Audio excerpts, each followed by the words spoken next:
Hello everyone, welcome to History and Culture. During the Qing dynasty, numerous merchants emerged who amassed great wealth and were celebrated for their business acumen. For instance, Jiaqing, a representative of the Shaanxi merchants, devoted his life to achieving the grand vision of uniting commerce across the world, making him a legendary figure in commercial history. Similarly, Hu Shuiyan, a representative of the Huizhou merchants, earned the title of the Red-Topped Merchant and achieved extraordinary success through his intelligence and courage.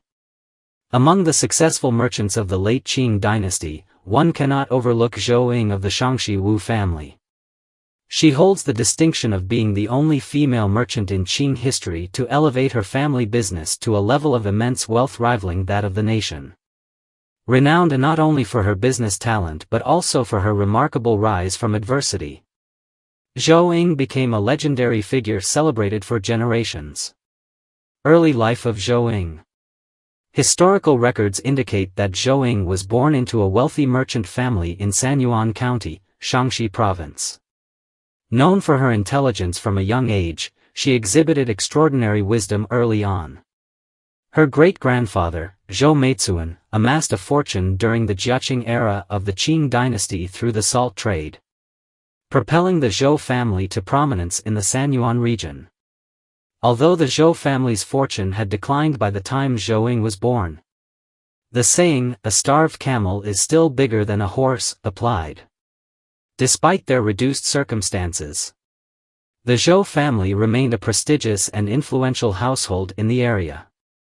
Consequently, in the tradition-bound society of the time, Zhou Ying was able to marry into the wealthy Wu family in Jiaqing, becoming the wife of Wu Waiwen's son, Wu Pin. The marriage of Zhou Ying and Wu Pin. Like the Zhou family, the Wu family of Jiaqing had also built its fortune through commerce. Wu Pin's father, Wu Waiwen, had purchased official titles, serving as a reserve officer in Hubei and a prefect in Shaanxi's Ningwu prefecture.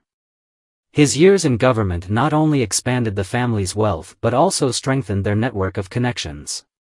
Later, Wu Waiwen obtained the imperial monopoly on the Huai salt trade, enabling the family to sell salt nationwide. Given the immense profitability of the salt trade in ancient China, the Wu family's business grew rapidly, and their influence peaked. However, at the height of their success, the family's only heir, Wu Pin, fell gravely ill. Despite consulting renowned doctors, his condition worsened. In desperation, Wu Waiwen decided to arrange a marriage for Wu Pin, hoping for a chongxi, a traditional belief that a joyous event, such as a wedding, could drive away misfortune and illness. Through the efforts of matchmakers, Wu Waiwen ultimately chose Zhou Ying. At the time, Zhou Ying's parents had already passed away. Her elder brother and sister-in-law, eager to forge ties with a wealthy and powerful family like the Wu family, readily agreed to the marriage. Poor Zhou Ying was unaware of the arrangement until her wedding night when she discovered the truth. Her husband, Wu Pin, was gravely ill and nearing the end of his life.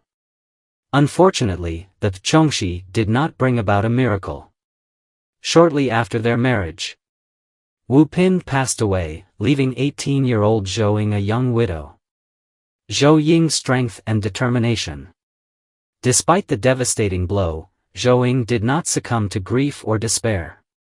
Instead, she displayed remarkable strength, managing household affairs and caring for her in-laws with diligence and respect, ensuring that the family's internal and external matters were well organized. Zhou Ying's kindness and resilience earned the trust of her father-in-law, Wu Waiwen. With no male heirs left in the family, Wu Waiwen entrusted Zhou Ying with the management of the family business. Although she was a woman in a male-dominated society, Zhou Ying's education in private schools and her natural aptitude for mathematics, combined with her sharp intellect, quickly revitalized the Wu family's business. Tragically, just a year later, Wu Waiwen died in an accident, drowning in the Yellow River during a business trip. This unexpected loss plunged the Wu family into chaos. leaving many uncertain about the future. At this critical moment, Zhou stepped forward, organizing her father-in-law's funeral and resolutely taking over the Wu family's eastern estate business. At just 18 years old, she decided to shoulder the immense responsibility of restoring the family's reputation. Zhou Ying's business acumen. Zhou Ying proved to be a natural-born business leader. Upon taking charge, she acted decisively, dismissing corrupt managers and promoting capable employees, swiftly winning over her team.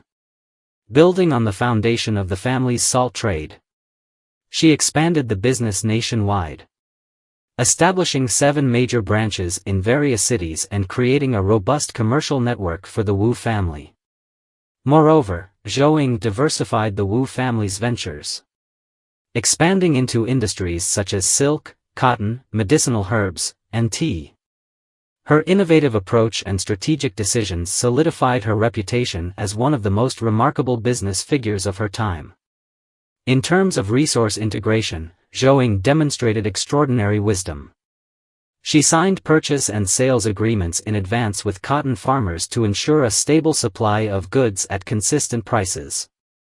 In the south, she leased mulberry orchards and pre-ordered raw silk to secure the supply of raw materials. These measures not only guaranteed production but also effectively reduced costs. Regarding institutional reforms, Zhou Ying was bold and innovative. To motivate her staff, she increased their salaries by 20% and introduced an equity incentive mechanism, allowing shopkeepers and employees to hold shares. Employees who achieved their sales targets were entitled to bonuses. This initiative greatly boosted employee enthusiasm, enabling the Wu family business to quickly regain its footing and even thrive more than when Wu Weiweng was in charge. At the time, a popular saying among locals went, "Wu family employees traverse counties without eating at other tables or staying at other inns." This reflected the extensive reach and strength of the Wu family's business. Through Zhou Ying's relentless efforts, she successfully built a commercial empire, becoming a legendary figure in the late Qing business world. Despite her enormous business success, Zhou Ying remained deeply committed to social welfare. In late Qing Shaanxi, natural disasters and wars were frequent, with famine becoming a persistent issue. During years of disaster, Zhou Ying ordered grain warehouses in Jingyang, Sanyuan, and Fuping to open for relief and set up soup kitchens to aid the affected population. Beyond this, she frequently donated funds to construct water conservancy projects and establish schools, benefiting the local populace. Her benevolence earned her widespread respect from the local people, who affectionately referred to her as a chivalrous businesswoman. Her good deeds were even documented in the county annals of places like Jingyang and Sanyuan, becoming part of local folklore. In the 26th year of the Guangxu reign, 1900, when Empress Dowager Cixi sought refuge in Xi'an, Zhou Ying provided her with 100,000 taels of silver. In return, Cixi personally inscribed a plaque for her with the title, Protector of the Nation, and, Breaking Protocol. Adopted Zhou Ying as her goddaughter, referring to her as a daughter from then on. Such an honor was unprecedented for a woman from an ordinary family. In 1901, after the signing of the Boxer Protocol, the Qing government faced the daunting challenge of paying immense reparations. Seeing the court's difficulty in raising funds, Zhou Ying once again stepped forward, voluntarily donating a large sum of silver to help. Learning of this, the Empress Dowager, back in Beijing, highly praised Zhou Ying and issued an imperial decree conferring upon her the title of first-rank madam, the highest honor a woman could achieve in feudal society, symbolizing supreme prestige. However, after Zhou Ying, the wealthiest woman of the late Qing dynasty, goddaughter to Cixi, and a court-appointed first-rank madam, passed away in 1910. She was barred from being buried in the Wu family's ancestral tomb by her clan members. Why was this the case?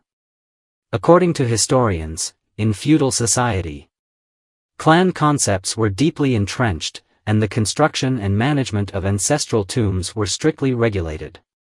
Burial in ancestral tombs required adherence to numerous conditions established by the clan, with the authority for such decisions firmly in the hands of the clan leader, typically free from governmental interference.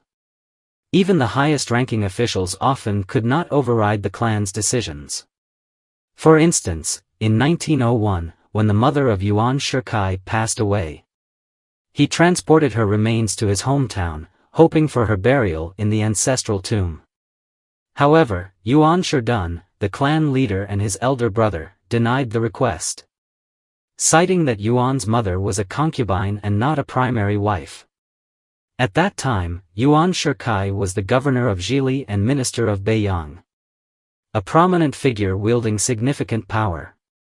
Yet, he had no choice but to endure the rejection, even kneeling in plea, but to no avail. His mother was ultimately excluded from the Yuan family's ancestral tomb. This incident led to a permanent rift between Yuan and his brother, with Yuan vowing never to return to his hometown of Xiangcheng and deciding to be buried elsewhere after his death. This is why Yuan Shikai's tomb is located in Anyang, Hunan, instead of his native Xiangcheng. The event highlights the overwhelming authority of clan leaders in family affairs. Zhou Ying's situation differed slightly from that of Yuan Shikai's mother. She was excluded from the Wu family's ancestral tomb primarily because she remained a widow at a young age and had no biological offspring. Although she adopted a son, the Wu family's clan members still insisted on her exclusion. Ironically, the Wu family's ancestral tomb, known as Cypress Tree Tomb, was constructed under Zhou Ying's supervision during her lifetime, yet she was denied a place there after her death.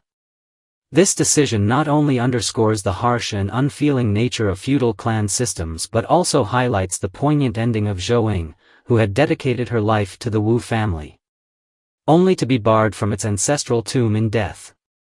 Historical records suggest that Zhou Ying was buried about 200 meters northeast of the Wu family cemetery, where no traces of her grave can now be found. This is the History and Culture channel. Liking and subscribing are the greatest help and support to us. Thank you everyone and see you in the next time.